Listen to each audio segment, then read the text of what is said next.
7 de la mañana con 37 minutos. A propósito de las fake news, me recordaba un buen amigo el supuesto financiamiento del ELN a Andrés Arauz en plena campaña electoral. Hasta en campaña utilizaron las noticias falsas aquí en Ecuador. Y con la ayuda de Colombia, recordarán que hasta el fiscal Barbosa vino acá a Ecuador, hizo el show, viajó, etcétera, ¿no? Pero no pasó nada. Todo falso. Muy bien. Y está con nosotros Juan Cristóbal Lloret, asambleísta de la bancada de UNES. Voy a empezar por lo que estábamos abordando ahora último, legislador, en el comentario. Y es que Guillermo Lasso, en 2 entrevistas durante el viernes anterior, tanto a Infobae como a Univisión, dijo que el paro tuvo un costo en un principio de 15 millones, después de 20 millones de dólares, y que eso fue financiado por grupos narcotraficantes, y que también estuvo detrás el correísmo, detrás del financiamiento y de la revuelta que duró 18 días en junio del 2022. ¿Cuál es la respuesta de la Revolución Ciudadana a estas acusaciones temerarias que hace el presidente Lasso? Y preguntarle también si es que ustedes van a llevar esto a nivel judicial, ¿no? Porque hasta ahora de lo que vemos son puras denuncias verbales, pero nada en firme, no hay una prueba absolutamente. Bienvenido, legislador, ¿cómo está? Buenos días. Hola Alexis, muy buenos días. Un cordial saludo para usted en esta mañana y por supuesto para la directa audiencia de Pichincha Universal. Bueno, con relación al tema que se consulta, yo le debo decir que de Moreno a Lasso hay un solo paso. Es decir, y yo creo que ese paso, incluso yo creo que ya ha rebasado las mismas actuaciones del expresidente Moreno, el presidente Lasso. Tanto es así que es el mismo argumento que se viene utilizando. Yo creo que el presidente Lasso está equivocado, digamos, de la misa a la media, no solo en sus acciones, sino también en la forma como lleva adelante su gobierno. No se puede seguir conduciendo el vehículo mirando al retrovisor. Es decir, si el presidente Lasso piensa que denostando a la Revolución Ciudadana, que tratando de aculpar a la Revolución Ciudadana de hechos que nada tienen que ver con nuestra actuación ha sido siempre frontal, transparente en todas las acciones que hemos realizado, y es más, en las movilizaciones nuestra participación estuvo absolutamente remitida al ámbito legislativo, al ámbito de la opinión pública de manera transparente, no más de eso. A mí me parece que la declaración del presidente Lasso también es un insulto a aquellas personas, a aquellos miles de ciudadanos que de manera voluntaria, que de manera solidaria, estuvieron dentro de las movilizaciones, que aportaron con sus contribuciones individuales, con las ollas comunitarias, con el agua, con todos los insumos que les entregaron de manera solidaria. Es un insulto a esas personas. Y al mismo tiempo, Alexis, me parece que es un golpe en el pie a ellos mismos, porque si es que detrás de esas movilizaciones se supone que recibieron recursos del narcotráfico y otras cosas más que se dicen, bueno, pues entre ellos se sentaron a negociar y a conversar con los que recibieron precisamente esos recursos del narcotráfico. Entonces me parece totalmente incoherente lo que acaba de decir, o están admitiendo que se sentaron a negociar con ellos. Y al mismo tiempo me queda una duda con respecto entonces a la mediación de la Iglesia Católica. ¿Qué va a decir la Iglesia Católica de todo esto? Que se sentaron o lo sentaron a negociar entre el gobierno y las personas que fueron financiadas por narcotraficantes. O sea, me parece que es totalmente desproporcionado lo que acaba de decir el presidente Lasso. Es totalmente torpe en términos políticos, porque es un tiro en el pie a ellos mismos, porque ellos se siguen sentando en un proceso de negociaciones con ciudadanos que supuestamente, o con organizaciones o con dirigentes que supuestamente han recibido recursos del narcotráfico. Entonces, no me parece correcta tampoco la reacción, y me parece que es una justificación torpe en vista de que no ha podido llevar adelante un proceso de actuación o de mediación o de diálogo correcto con los diferentes sectores que se encontraron movilizados en un momento determinado. Ahora, a ver, yo ahí tengo, digamos, dos dudas que más bien son inquietudes, ¿no? A ver, la primera es, Moreno, siendo lo que era Moreno, en octubre del 19 se sentó a conversar con Vargas, con Issa y con el resto de dirigentes. Moreno se sentó en la mesa de negociaciones. Ahora hemos tenido un presidente que está totalmente ausente, legislador, es decir, mandar delegados cuando además tiene que resolver problemas internos del país, habla precisamente de no sé, falta de liderazgo. ¿Cuál es la lectura que usted tiene con respecto de eso primero? Y después, si es el presidente el que hace estas declaraciones, por eso yo decía hace un momento, ojo, mucho ojo con lo que está pasando, porque no es el ministro del Interior, no es el secretario de Inteligencia, no, es el presidente el que dice que hay un financiamiento de 15, de 20, etcétera, millones de dólares del narcotráfico para las protestas. Cuando están en marcha los procesos de diálogos, ya se instalaron las mesas, van a seguir en esta suerte de encuentros para ver cómo resolver las inquietudes que tiene el movimiento indígena y el resto de organizaciones que se sumaron a la protesta, pero quien sería el primer encargado de torpedear cualquier intento de solucionar este conflicto a través del diálogo parecería ser el presidente. Y un presidente que de paso se muestra ausente. ¿Cuál es su lectura con respecto de eso, legislador? A ver, Alexis, algunas reflexiones que me parece que son importantes. Primero, decir que es el mismo libreto de Moreno. Por eso decía que de Moreno a Lasso hay un solo paso. Mismo libreto de Moreno. Acuérdense lo que sucedió en octubre del 2019, Alexis, y acordémonos a la ciudadanía sobre todo.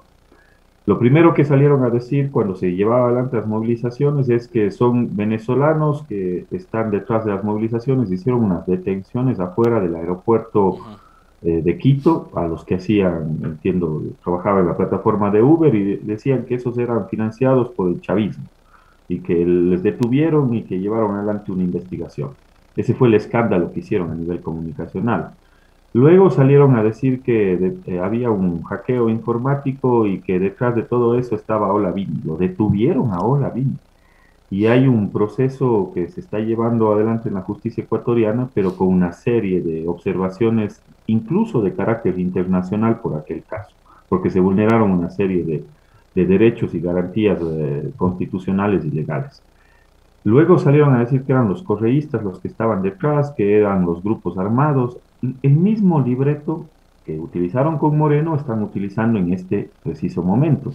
Ya salen a decir que en un inicio dijeron que eran los guevaristas, que no eran los guevaristas, que eran los correístas, que eran los otros grupos infiltrados, ahora dice que es el narcotráfico. Mismo libreto, de Moreno a Lasso hay un solo paso al final del día. Y con la diferencia de la ausencia del presidente Lasso, ¿no? Y eso hay que notarlo. En lo pésimo que fue el gobierno de Moreno, porque no tengo otro calificativo, por lo menos Moreno dio la cara, ¿no? En el caso del actual mandatario, mandó a sus delegados a los procesos de diálogo y poniendo en énfasis en que tampoco no es que le interesa mucho ese proceso de diálogo ni de mediación que se llevaba adelante por parte de la Iglesia Católica. Entonces me parece que es un desplante que tiene que ser tomado en cuenta, sobre todo por las personas que están dentro de ese proceso de diálogo, y el país entero también los observa. Es decir, no ha tenido ni siquiera la capacidad de poderse sentar frente a frente. Yo quisiera ver al presidente Lasso diciéndole al señor Issa que detrás de sus movilizaciones estaba el financiamiento del narcotráfico, a ver cómo le va en el proceso de negociación. De hecho, me parece que es torpe y dinamita lo que podría ser un proceso de diálogo interesante con una serie de reivindicaciones de carácter social que son evidentes y acuciantes dentro del ámbito social por parte del movimiento indígena. Ahora, vamos a seguir hablando de lo que fue la paralización para llegar al motivo de la entrevista y de la invitación al legislador Doret, que es esta denuncia del supuesto hackeo el día de las votaciones en el Pleno de la Asamblea, sesión virtual, para resolver sobre la aplicación del 130. ¿Por qué? Porque la Asamblea Nacional también cobra un papel preponderante durante estos días de paralización. Le escuchaba, como decía hace un momento en el comentario, Antonio Ricaurte en una entrevista en un portal digital en estos días, y él decía que la aplicación del 130 fue un error, porque les ubicaron a quienes propusieron esta iniciativa, concretamente a la bancada de UNES, en el encuadre del golpismo, ¿no? Y que esperaron, estas son palabras textuales de Antonio Ricaurte, que esperaron al momento más caliente de la protesta, donde hubo más violencia, para lanzar la propuesta del 130 y buscar la destitución del presidente. Ahora, hay que tomar en cuenta que si pasamos del día 1 de la protesta es precisamente porque hubo la negativa del gobierno de sentarse a dialogar, y que después del día 1 el gobierno comete el peor error de los 18 días, que es la detención arbitraria de Leonidas Issa. Yo eso no voy a dejar escapar. no es culpa de la Revolución Ciudadana, ni de UNES, ni de ninguna de las otras bancadas, excepto creo que es la bancada del gobierno, que la violencia y los días de paro hayan escalado hasta 18. Pero, ¿fue lo adecuado? ¿Fue una estrategia indicada en ese momento presentar la propuesta de la aplicación del 130.2?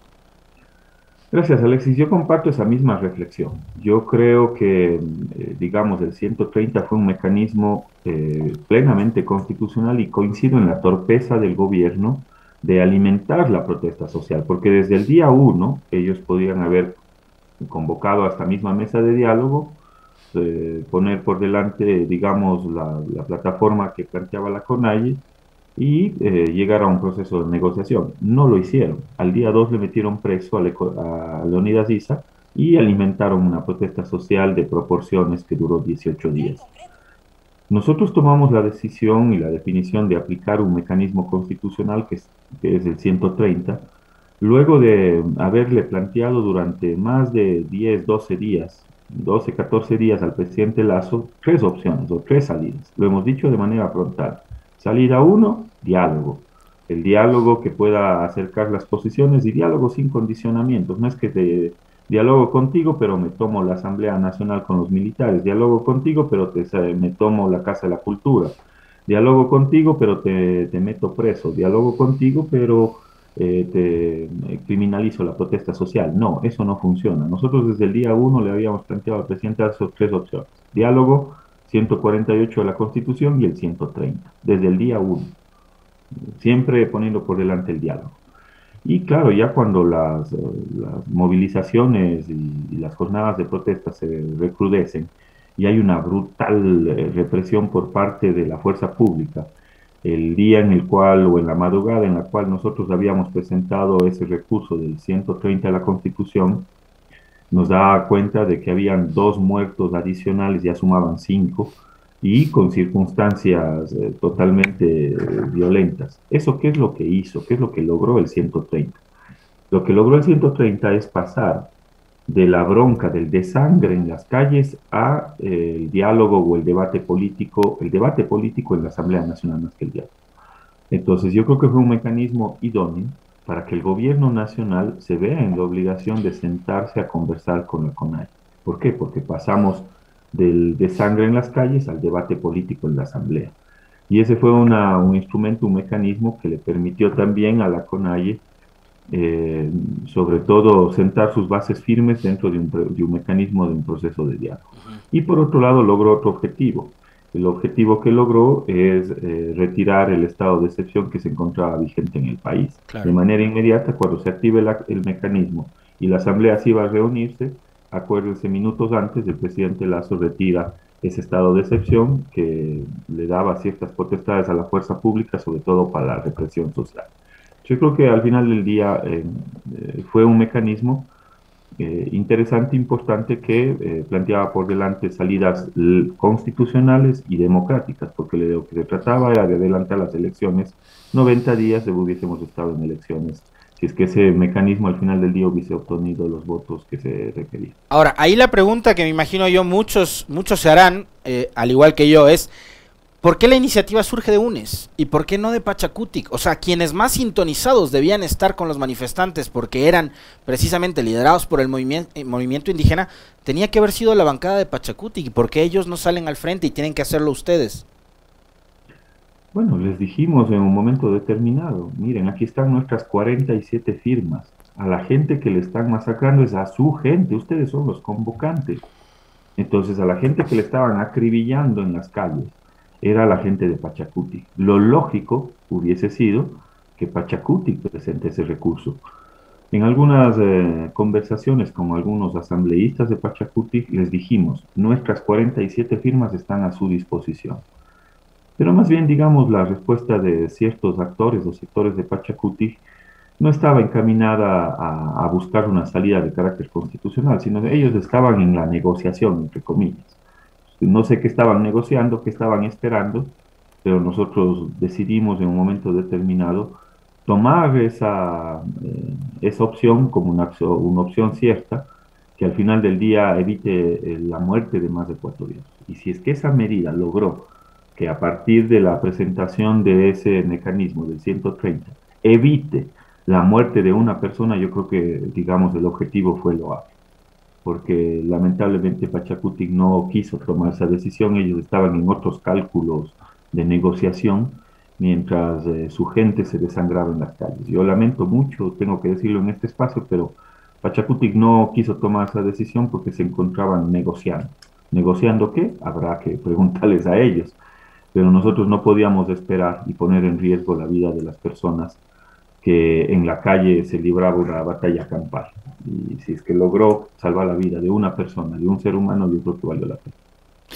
Ahí probablemente alguien puede pensar, digamos, lo que está diciendo el asambleísta Zoret, quizás no es la verdad, pero yo sí tengo en mente un audio que se filtra en medio de todo esto, legislador Zoret, y usted también lo va a recordar, de Salvador Quispe, diciendo que él incluso estaba haciendo asesoría al presidente Lasso para que pueda salir de este conflicto.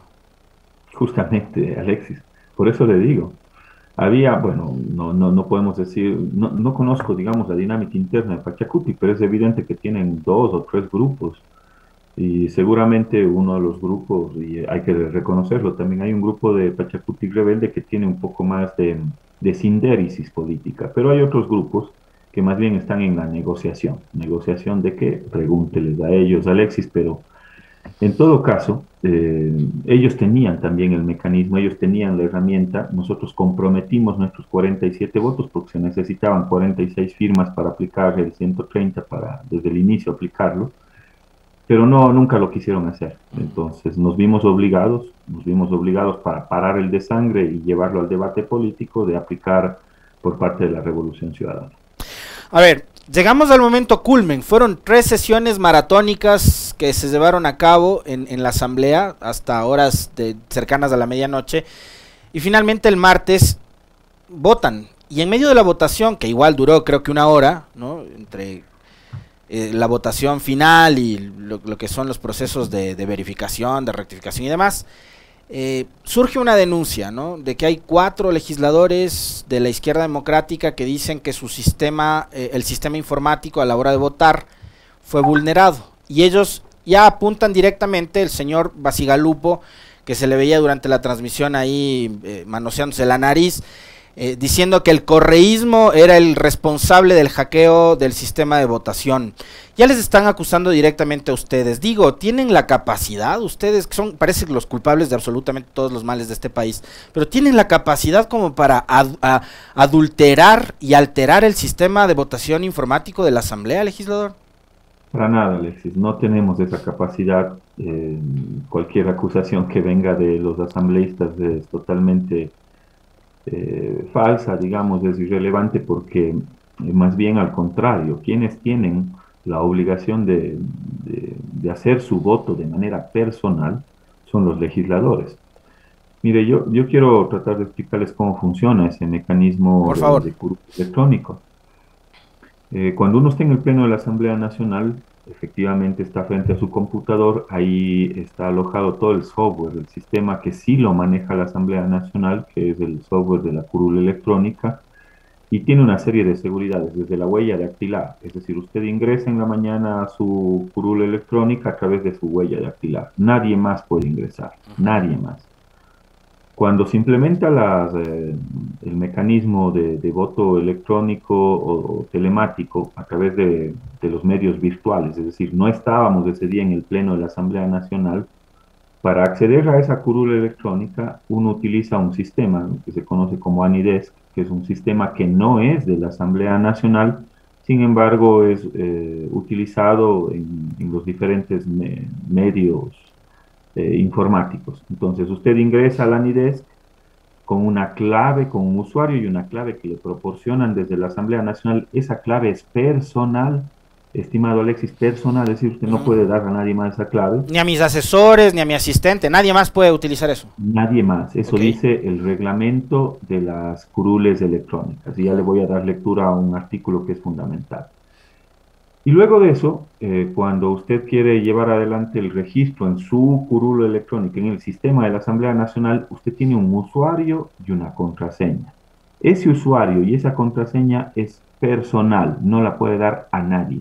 Es decir, nadie podía haber ingresado, nadie que no tenga su clave y su contraseña podía haber utilizado el mecanismo de votación. Ahora vamos a los hechos que se dieron ese día. Cuando se da la primera votación, efectivamente ahí salen 2 votos de la izquierda democrática, sale algún voto de creo a favor de la moción.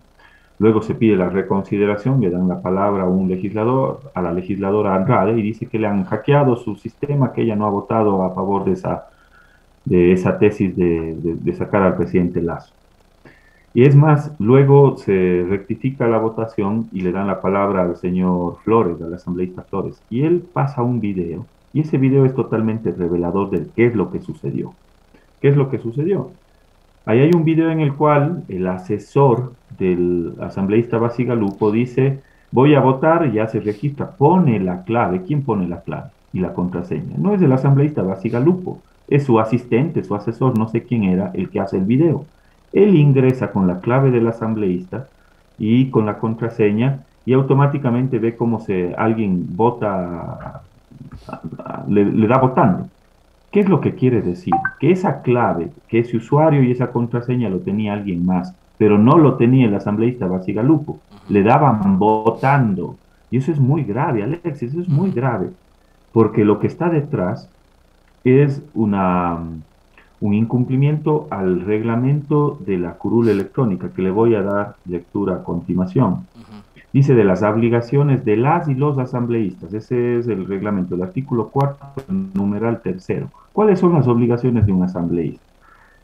En el numeral tercero, las herramientas tecnológicas proporcionadas para la realización de las sesiones del Pleno, del Consejo de Administración Legislativo, de las comisiones especializadas permanentes o ocasionales, en particular el sistema de curul electrónica, ojo, en particular el sistema de curul electrónica, serán utilizadas única y exclusivamente por la o el asambleísta debidamente autentificado. Por tanto, su uso es intransferible e indelegable. ¿Sí? Es decir, ese video que nosotros vimos, que lo pasó el asambleísta Flores de la curul del señor Basigalupo, muestra una clara infracción a este reglamento, porque quien votó fue el asistente. Es decir, ¿cómo puede usted explicarse, estimado Alexis, que ni siquiera los asambleístas sean los que voten, sino les dan votando los asistentes o los asesores? Eso es gravísimo, gravísimo. Pero Flores Porque, al mismo tiempo salió a dar una declaración diciendo que ya se ha descubierto cuál es el IP de la máquina desde la que se hacen estas votaciones y que está 50 metros a la redonda del Palacio Legislativo, y lo que queda a 50 metros a la redonda del Palacio Legislativo es la sede de la Revolución Ciudadana. Eso dice Flores. mire, está más que equivocado, ni siquiera ha leído el informe el asambleísta Flores, ni siquiera ha leído el informe del área de tecnología de la Asamblea. ¿Qué es lo que dice el informe del área de tecnología de la Asamblea? En la parte final dice, en conclusión, el servidor trabaja en otro uso horario. El servidor donde que ingresan a darles votando trabaja en otro uso horario con diferencia de 5 horas, y se ha hecho el acceso simultáneo en 4 curules, con diferencia de 5 horas. Es decir, desde donde está el número de IP, es más, aquí tengo el número de IP con el cual se ingresó. Con ese número de IP se ingresó en otro uso horario, es decir, estuvieron en otro país para realizar ese voto. Entonces, no nos vengan con ese cuento, ni siquiera han leído el informe de tecnología, de la información del director de tecnología. Lo que le quiero decir al final, estimado Alexis, es que me llama muchísimo la atención que los asambleístas no terminen votando en las sesiones, sino ¿quién les está dando votando? Les está dando votando un asistente, un asesor, ¿quién? O sea, ¿cómo puede ser posible que el asambleísta electo por el pueblo ecuatoriano no sea el que vote en las sesiones, sino le da votando un asistente o un asesor? Son los que tienen. ¿Pudo haber sido provocado esto para levantar justamente polvareda y que se convierta, como lo ha hecho, ¿no?, en otra cortina de humo? Yo no creo que sea forjado. Yo creo que los asambleístas dieron sus claves a sus asistentes, y sus asistentes, quien vaya y vea a quién dieron las claves. Yo le digo, yo tengo mi clave personal en mi curul electrónica. Usted no se la da a nadie. No, pues, ¿cómo lo voy a dar si es el voto? Imagínese lo grave que es. Imagínese que sea una ley importantísima para el país y que le dé votando su asistente o su asesor. Eso está reglamentado y es una infracción grave. porque no puede ser posible que la persona a la cual el pueblo ecuatoriano le encargó el mandato de hacer las leyes, de fiscalizar y de legislar, termine siendo el asistente, no el asambleísta electo. Es gravísimo, Alexis. Cómo pueden ser tan irresponsables de ni siquiera ejercer por sí o por cuenta propia su voto, sino les dan votando sus asistentes, sus asesores? Lo que vimos en ese video es la prueba clara de que el asambleísta Basiga Lupo no ejerce su voto, sino lo está haciendo un asistente o un asesor. Y eso es muy grave y debería ser sancionado por la Asamblea Ahora, Nacional. Basigalupo como Vilma Andrade pertenecen a Izquierda Democrática. Este fin de semana la comisión ad hoc, con 4 votos a favor, decidió aprobar un informe que recomienda la destitución de Yesenia Guamaní como vicepresidenta de la Asamblea. Como vicepresidenta, no pierde su calidad de legisladora. Yo quisiera pedirle a usted una reflexión sobre qué es lo que va a hacer la bancada de UNES con respecto de esto. Van a votar a favor de la destitución de Yesenia Guamaní por un lado. Por otro, Yesenia Guamaní es de la ID, y la ID durante la votación del 130 se mostró muy cercana al gobierno. ¿Qué decir de eso? Bueno, para nadie es desconocido, digamos, el oportunismo de la izquierda democrática. Ya no debería ni siquiera llamarse izquierda, sino derecha democrática, porque han gobernado con Moreno, han gobernado con Lazo, eso es evidente, y que a nadie le queda duda. Debo rescatar también, porque no hay como ponerles a todos en el mismo saco, debo rescatar quizás algunas otras posiciones disidentes de la izquierda democrática o de la izquierda democrática rebelde, pero el resto, digamos, más bien están en la componenda posiblemente. Y es por eso, digamos, su cercanía a las acciones del gobierno del presidente Lazo. En todo caso, digamos, en